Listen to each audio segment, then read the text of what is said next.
लेकिन उनने पूरा कर दिया।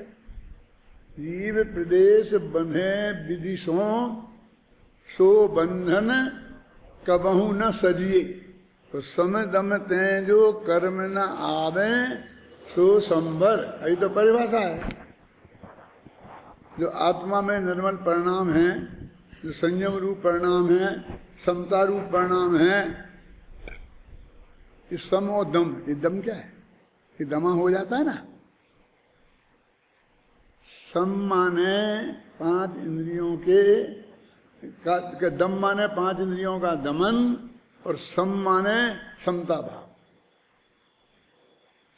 सम दमते ये तप इतने में आ जाता है।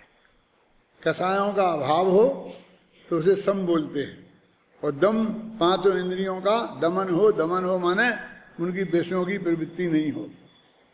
ये सो संवर, सम दमते हैं जो कर्म न आवे, तो कर्म न आवे ये द्रव्य संवर हो गया, समदम ये भाव संवर हो गया। और एक शब्द जिसने हे उपादेय बता दिया, क्या है वो? बस अकेला आदर। ये क्या है? कितनी संक्षिप्त शक्ति है। तप बलते हैं विधि धर्म निर्जरा ताही सदा आचरिए। तो इस छंद में 4 पद हैं, तजिए, ना सजिए, आदरिए और आचरिए। इन 4 शब्दों से एक छंद में 4 तत्वों का निरूपण बहुत अच्छी तरह हो गया। हम ये कहेंगे स्वरूप कथन, परिभाषा नहीं। परिभाषा तो अकेली तजिए, परिभाषा में तजिए शामिल नहीं है, न सजिए शामिल नहीं है, आदरिए शामिल परिभाषा में नहीं है। जब परिभाषा बताएंगे तो बस बताने की जरूरत नहीं है, लेकिन जब स्वरूप बताएंगे तो ये बताने की जरूरत है। समझ में ना? जैसे मैंने गाय के उदाहरण पे समझाया था तुमको कभी, कि गाय किसे कहते हैं, तो परिभाषा बताओ। तो गाय के स्तन होते हैं जो दूध देते हैं, उनको तो परिभाषा में नहीं लिए। और गले में एक झालर होती है जो कभी काम नहीं आती है, उसे संस्कृत में शासन कहते हैं, शासनादिमत्तम गोत्तम, उसको परिभाषा में लिया। और बकरी पे जाओ तो उसके गले में 2 ऐसी लटकती रहती हैं, कोई चमड़ी, बस उसे संस्कृत में गलस्तन बोलते हैं, गले के स्तन। तो कहते जिन स्तनों से दूध मिलता है उनको तो परिभाषा में नहीं लिया, वो गले के स्तनों को परिभाषा बनाया। उस सार्थकता से कुछ मतलब नहीं है, उपयोगिता से कुछ मतलब नहीं है, लेकिन वो अन्य पशुओं में व्यतिकीर्ण हो जाए, अलग अलग पना हो जाए तो हमारी परिभाषा का काम हो जाता है। और स्वरूप में गाय किसे कहते हैं, तो जिसे गले में शासन हो उसे गाय कहते नहीं चलेगा। कहेंगे जो दूध देती है, एक बिल्कुल शांत नेचर का पशु है, शुद्ध शाकाहारी है, समझे ना? ये जो उसका हम स्वरूप बताएंगे ना गाय का, वो सब चीजें जो बताएंगे वो स्वरूप में आती है। ऊपर लिख दो ना, हेडिंग बना दो, तो कोई ये लक्षण, आत्मा का लक्षण क्या है ये लिख देते हैं, उसको कोई स्वरूप लिख देता है। फिर स्वरूप का लक्षण तो एक ही होता है। हमारे जमाने पहले ऐसे ही चलता था, अभी भी चलता होगा।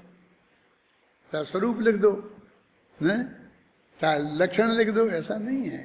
स्वरूप अलग चीज है और लक्षण अलग चीज है। देखो कहाँ पढ़ रहे अपन, आचार्य जैसे न उक्त गाथा के भाव को यद्यपि अमृतचंद के समान ही स्पष्ट करते हैं, तथापि वे नए विभाग स्पष्ट कर देते हैं।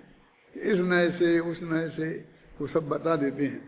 इस प्रकार इस गाथा में मात्र इतना ही कहा गया है कि यद्यपि द्रव्यत्व सामान्य की अपेक्षा सभी पदार्थ द्रव्य हैं, तथापि द्रव्य एक नहीं अनेक हैं, अनेक प्रकार के हैं।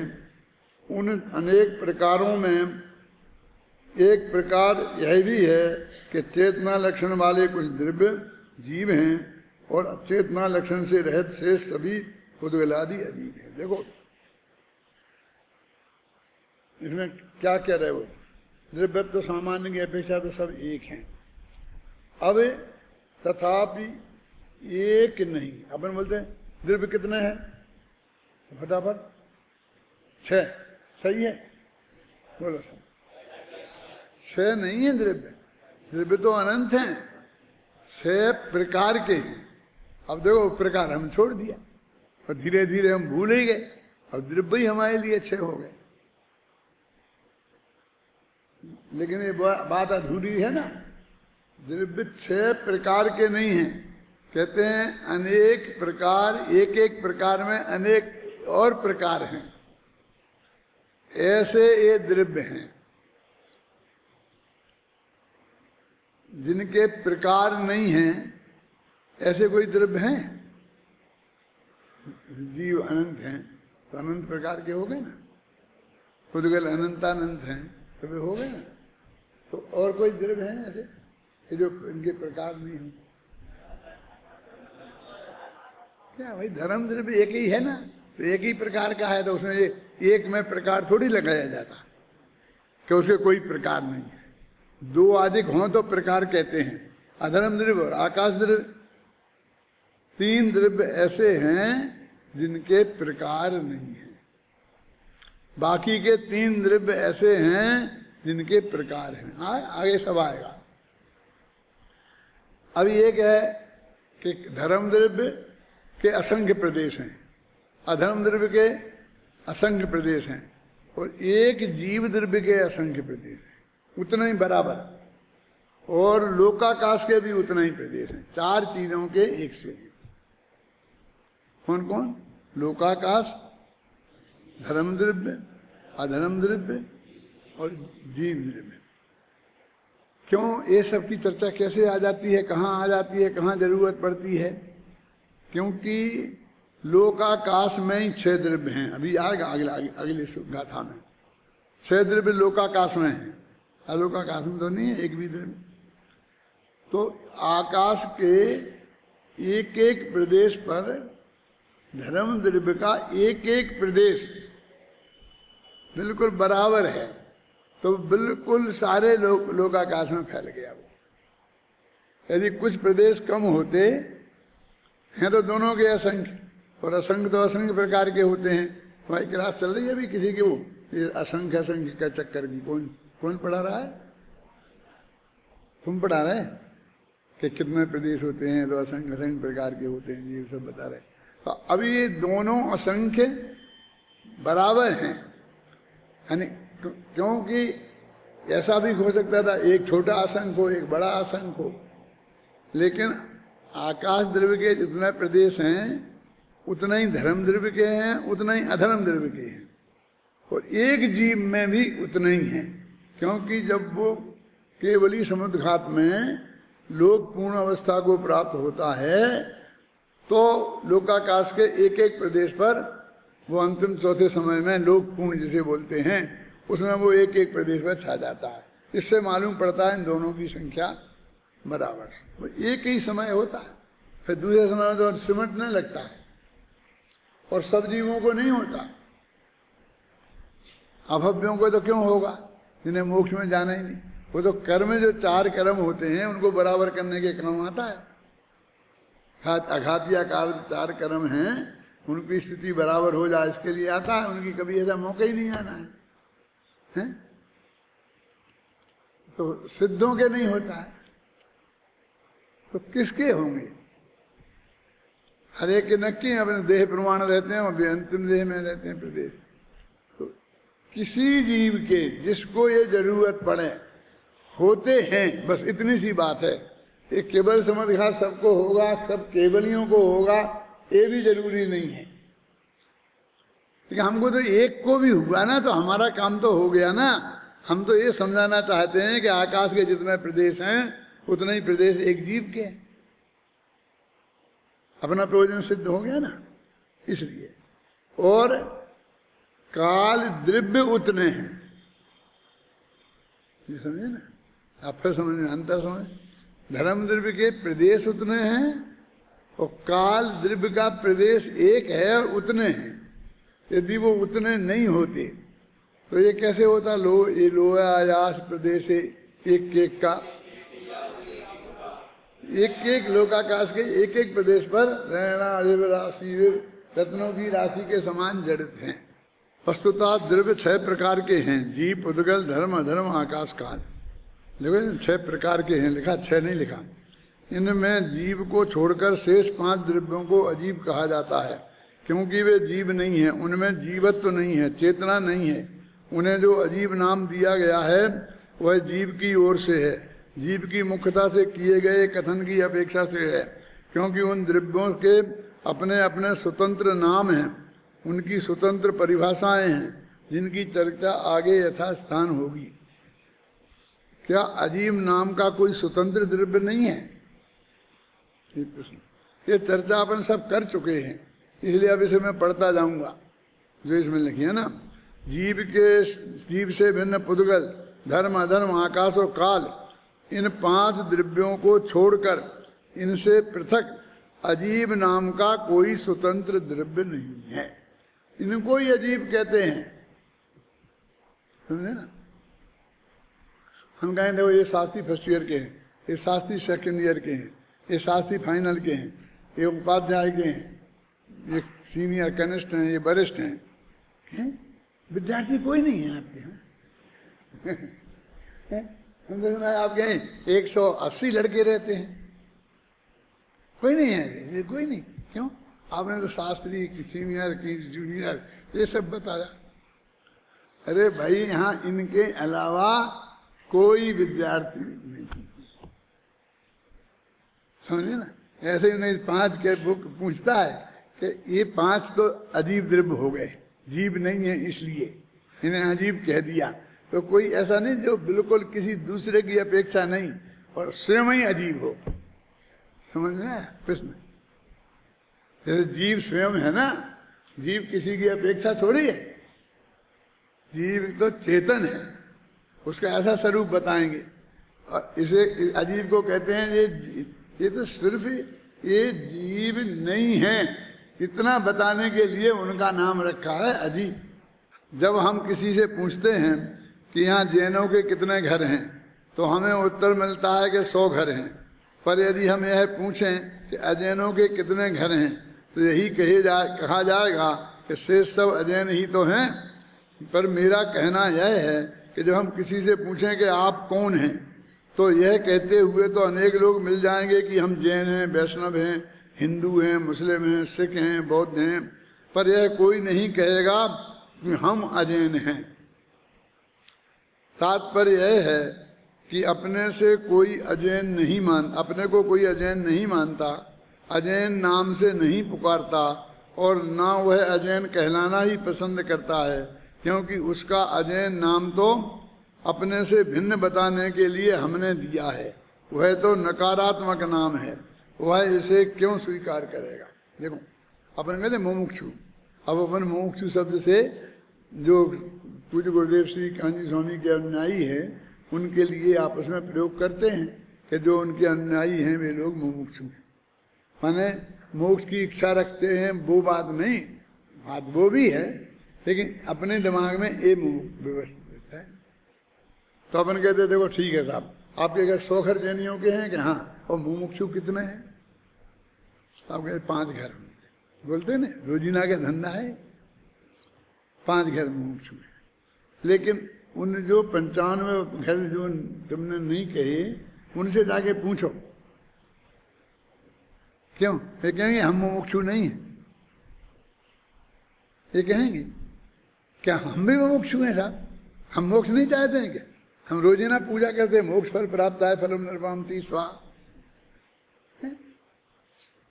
और जो अपनी मुमुक्षुओं की संस्थाएं नहीं हैं, ऐसी संस्थाओं के भी पहले से मुमुक्षु नाम पड़े हुए हैं।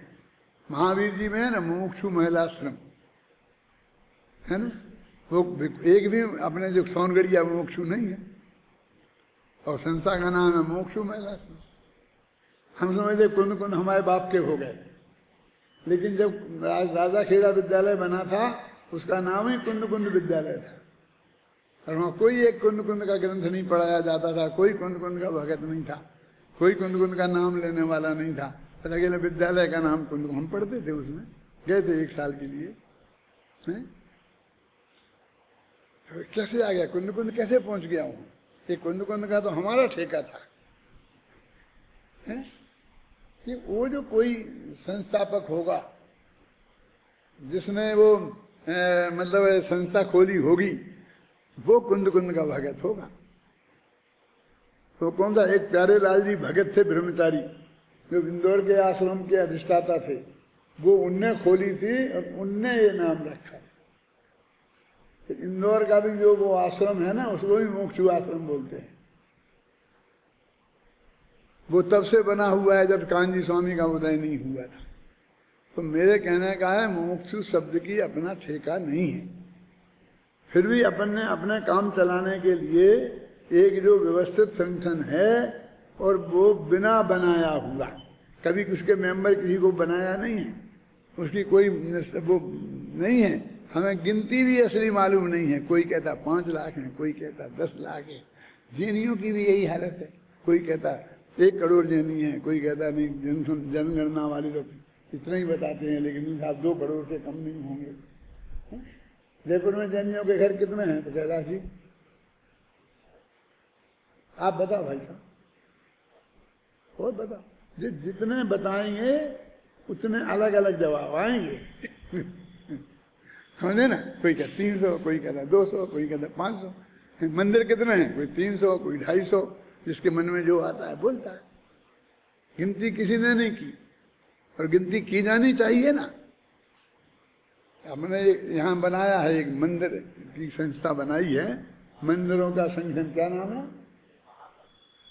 मंदिर महासंघ, ऐसा नाम से बनाई है एक संस्था, जिसमें अपन टोडरमन स्मारक वाले भी मेंबर हैं, और शांति जी उसकी मीटिंग होती हैं, अपनी संस्था की तरफ से शांति जी उसमें जाते हैं। जो भी सबके मंदिरों के हित की बात होती है वो उसमें सब होती हैं, और उसमें अपन भी योगदान देते हैं सब बातों में। तो मेरे कहने का मतलब ये है कि ये तो अलग अलग चीज़ें हैं जो निरंतर हम करते रहते हैं। वो जो मैंने पहले बता दिया है, जैन पूछे ऐसा जीव अजीब है, इसी प्रकार के प्रश्न के उत्तर में हम यह उत्तर देंगे कि हम अहिंदू हैं, असिख हैं, अबौद्ध हैं, ऐसा थोड़ी बोलते हम किसी से। यदि नहीं तो फिर लोग ऐसा कह सकते हैं कि हम अजैन हैं। ऐसा क्यों कैसे कह सकते हैं? वस्तुतः बात यह है, सकारात्मक रूप से अजैन कोई नहीं है। ऐसा सकारात्मक रूप से अजीब कोई नहीं है। हम उन्हें अपने से भिन्न बताने के लिए नकारात्मक भाषा का प्रयोग करके अजैन कहते हैं। इसी प्रकार जीव से भिन्न पुद्गलादि सभी पदार्थों को अजीब कहा जाता है। यदि ऐसी बात है तो फिर किसी को अजीब द्रव्य कहना तो ठीक नहीं है ना भाई। फिर किसी को अजीब क्यों? वस्तु स्वरूप के प्रतिपादन के लिए यह एक महती आवश्यकता है। यदि हमें एक सारे ग्रुप को एक शब्द से कहना हो तो क्या करेंगे? यदि हम अपने से भिन्न पुद्गलादि सभी द्रव्यों को एक नाम से कहना हो तो अजीब के अतिरिक्त और कौन सा शब्द है जिसका हम प्रयोग किया जा सके? बता, नहीं कह सकते। इसलिए अजीब शब्द कहना बहुत जरूरी। और फिर इन शब्दों में से आप सांप्रदायिकता खोजते हैं, ये हमारा दोष है। जैसे कि हम सब भारतीय हैं, तो भारत में रहने वाले जो भी 1.25 अरब लोग हैं वो सब भारतीय हैं ना। तो ये राजस्थानी है, ये है, तो अब धीरे धीरे ये अच्छा नहीं है, ये अच्छा नहीं है। अच्छा क्यों नहीं है? क्योंकि इतना भारत कितने प्रांतों में बटा हुआ है, कितनी भाषाएं बोली जाती हैं, कितने प्रकार के लोग हैं, उनके खान पान अलग हैं। तो ये जानना जरूरी नहीं है क्या? हिंदुस्तान को जानना हो तो है? भारत को जानना हो तो ये सब बातें, तो इस जानने के लिए हम दक्षिण भारत उत्तर भारत का भेद करें तो इसमें क्या दिक्कत है? इसमें झगड़े की बात कहाँ से आई? लेकिन ऐसा सब ऐसा होता है और हम उसका प्रयोग करते हैं। क्या होता है? जैसे हम दक्षिण भारत में गए तो हमने वहाँ कहा कि देखो सारे तीर्थंकर उत्तर भारत में हुए, एक भी तीर्थंकर दक्षिण भारत में नहीं। एक नेमिनाथ नहीं होते, गिरनार नहीं होते और वहां झूणा उधर पर नहीं हुए होते तो सारे तीर्थंकर उत्तर प्रदेश में थे। उत्तर भारत नहीं, और उत्तर प्रदेश में आ गए। बना उत्तर प्रदेश और बिहार के अलावा कहीं नहीं हुए कि साहब ये तो अयोध्या ही में सब होते हैं। अयोध्या उत्तर प्रदेश में है तो 24 दिन अयोध्या में होते हैं। मुरझा गए सब दक्षिण भारत नहीं हुआ। फिर हमने कहा देखो, लेकिन सारे आचार्य दक्षिण भारत में होंगे, तो खुश हो गया। इसमें खुश होने की और नाराज होने की क्या बात है, बोलो? इसमें क्या हो गया? हम तो एक ऐतिहासिक फैक्ट बता रहे हैं, जो हमने स्टडी की है, एक ऐतिहासिक सत्य है, उसका ज्ञान करा रहे। कोई दक्षिण वालों की उत्तर वालों की प्रशंसा थोड़ी कर रहे। कुंद कुंदाचार्य जितने समंत भद्राचार्य सब दक्षिण भारत में पैदा होंगे। ये कौन से आश्चर्य की बात है? क्योंकि जब वो झगड़ा हुआ ना, दिगंबर श्वेतांबर बटे थे, तो वो ग्रुप जो दक्षिण भारत चला गया था, कहानी में लंबी नहीं बोलूंगा, तो वो सब दिगंबर थे और वो वहीं रह गए, तो वे सब वहां के कहलाने लग गए। क्यों? समझ में आई ना? और फिर वो आगे वे वहीं रहे तो उनकी परंपरा वहीं चली, तो वहां के लोगों ने दीक्षा लेना शुरू कर दिया उनसे। कोई पैदा तो होता ही नहीं है, दीक्षा ही ली जाती है ना, तो वे आगे के आचार्य सब दक्षिण के हो गए। अकाल पड़ा था इधर, तो इधर के सब निकल ही गए और यहाँ के वे श्वेतांबर हो गए थे। तो बहुत नेचुरल बात है, लेकिन फिर भी हमको अच्छा लगता है, दक्षिण वालों को अच्छा लगता है। सब आचार्य हमारे, सारे शास्त्र प्राकृत के तो हम वहीं हैं, सब वहीं पर हैं, वहीं के हुए हैं। फिर हमने कहा लेकिन उन्हें आचार्यों को पढ़ने पढ़ाने वाले, उनकी टीकाएं लिखने वाले सारे पंडित उत्तर भारत में होंगे, या एक भी पंडित नहीं निकला दक्षिण भारत में। अब आप हंस रहे, मैंने वहां श्रीमद गोला में ये भाषण दिया था, सब लोग आंखें फाड़ फाड़ के देखते थे क्या क्या बोल रहा है? ये भी फैक्ट है। हिंदुओं के सारे पंडित बनारस में हुए और जैनियों के सारे पंडित जयपुर में हुए, इसलिए से जैनियों की काशी कहते हैं। काशी, बनारस को काशी कहते हैं ना। देखो जयचंद जी छाबड़ा, पंडित टोडरमल जी और जितने जितने पंडित आदि हैं, तो पहले जयपुर तो था नहीं, तो सांगानेर था। तो हुकुमचंद सेठ एक दोहा बोला करता था, तो उसमें आधा पंडित सांगानेर बोलो। भाई दोहा किसी को याद है? ये तो हमारे विद्यार्थियों को होगा नहीं, आप ही को बताना पड़ेगा। वो इस चार चीजें थी कि सांगानेर के पंडित प्रसिद्ध हैं। सांगानेर ही था ना मुख्य, कि जयपुर था ही नहीं। आमेर का नाम नहीं है, सांगानेर का नाम है। और अलग अलग था, मतलब एक वाक्य थे कि वहाँ के पंडित, वहाँ के जे, यहाँ के जे, है ना। तो पंडित सांगानेर, सांगानेर के सारे पंडित हुए, उनकी संतान हुए। टोडरमल जी के जो पूर्वज थे, जो गोदिका और लोग थे ना, एक जोधराज गोदिका, अमरचंद गोदिका, ये जयपुर में सांगानेर में हुए। सुना आपने? ये सांगानेर में हुए और 13 पंथ की असली उत्पत्ति सांगानेर में हुई। यद्यपि उसके पहले आगरा में बनारसी दास के माध्यम से उसकी बीज पड़ गए थे। लोग बोलते थे व्यापारी व्यापार को करन आगरा जात, बने आते अध्यात्मी लख नूतन आचार। व्यापार करने के लिए व्यापारी आगरा राजधानी थी ना, उस वक्त राजधानी आगरा थी, दिल्ली नहीं थी। अकबर की राजधानी कहाँ थी? आगरा में थी। तो उस वक्त समय में व्यापार का बहुत बड़ा केंद्र था आगरा। तो सब चारों तरफ के लोग वहाँ पर व्यापार के लिए आते थे। तो जैनी जब व्यापार के लिए आते थे तो मंदिर के दर्शन करने जाते थे। तो वो मंदिर में बनारसी दास जी की चर्चा चलती थी। बनारसी दास प्रवचन करते थे, अपने कवित्व सुनाते थे, समय सारे नाटक का पाठ करते थे। तो वहाँ सुन के वे लोग उसके प्रभावित हो जाते थे। तो व्यापारी व्यापार के करन आगरा जात, बन आते अध्यात्मी लख नूतन आचार। नई कोई उनने पद्धति चलाई है, उसे देखकर अध्यात्मी बन के आ जाते हैं। फिर वहां से कामा में गया ये, कामा के कोई व्यापारी के माध्यम से। तो 2-3 गांव के नाम आते हैं जो आगरा से सांगानेर के बीच के हैं। एक नाम मुझे याद है, मेरी किताब में लिखे होंगे कि उन गांवों में थोड़ा थोड़ा गया।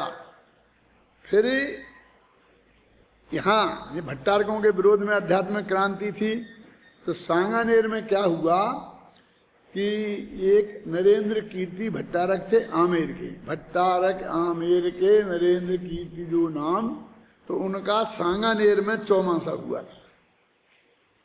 वहाँ जोधराज गोदिका नाम का जो एक आदमी था, सेठ था, पैसे वाला था, वो विद्वान भी था अध्यात्म का, क्या, और वो बनारसी दास की उस बात से प्रभावित था, यहाँ तक वो बात उनके पास आ गई थी। तो भट्टारक जी जो प्रवचन करते थे तो बीच बीच में बहुत बोलता था, प्रभावशाली आदमी था, और वे जो कुछ भी बोले उसे सही गलत लगे तो बोलता था, साहब महाराज ऐसा नहीं है। तो उसे बहुत महाराज रोकते थे, समाज भी रोकती थी कि आप चुप रहो, शांति से सुनो, महाराज जो कह रहे शांति से सुनो। आखिरकार एक दिन ऐसा आ गया कि उन जोधिराज गोदिका को नरेंद्र कीर्ति भट्टारक ने जूते मार मार के वहां से निकलवाया, निकाल बाहर कर दिया। मैंने तो विशाल बहुमत उनका था, अच्छी पिटाई करी तो उनको बाहर कर दिया, जात बाहर कर दिया, निकाल दिया। तो उसने वहाँ एक नया मंदिर बनाया, उसके पास पैसे वाला था, तो उसके साथ और 13 आदमी मिल गए। उसके लड़के का नाम था अमरचंद गोदिका, तो वो भी विद्वान था। तो वो जो अभी आज 2.5 पेड़ी का मंदिर है, सांगानेर जाओ तो 2.5 पेड़ी के मंदिर के दर्शन करके आना, वो जोधराज गोदिका का बनाया हुआ है, और उसमें बैठ करके उसने इस अध्यात्म की चर्चा की। तो इसलिए ये सांगानेर में इस तरह आया। जयपुर तो तब बना ही नहीं था, तो लिखा पंडित सांगानेर।